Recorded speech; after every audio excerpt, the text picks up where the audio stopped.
मराठी माणसाने परदेशामध्ये जाण्याचा प्रयत्न केला पाहिजे.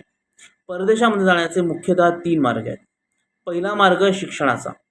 परदेशातल्या अतिशय चांगल्या शैक्षणिक संस्थांमध्ये, विद्यापीठांमध्ये प्रवेश मिळण्याचा प्रयत्न करा.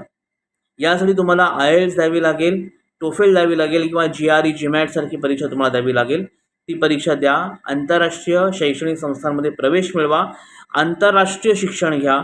आणि याचा अजून एक फायदा असा आहे की तुम्ही जेव्हा तिथे जाल तेव्हा तुम्ही तिकडे नोकरी कराल. तुम्हाला तिकडेच नोकरी मिळेल आणि तुम्हाला तिकडेच करिअरचे उत्तमोत्तम मार्ग मिळतील. दुसरा मार्ग तो म्हणजे तुम्ही परदेशामध्ये नोकरी मिळवण्याचा प्रयत्न करा. यासाठी अर्थात पहिला प्रयत्न तुम्ही इंडस्ट्री 4.0 मध्ये शिक्षण घेऊन करू शकता. AI, ML, IoT, रोबोटिक्स याच्यामध्ये फ्युचर आहे. या क्षेत्रामध्ये अतिशय चांगलं ज्ञान मिळवून तुम्ही परदेशामध्ये त्या कंपन्यांमध्ये तुम्ही जाण्याचा प्रयत्न करू शकता. दुसरं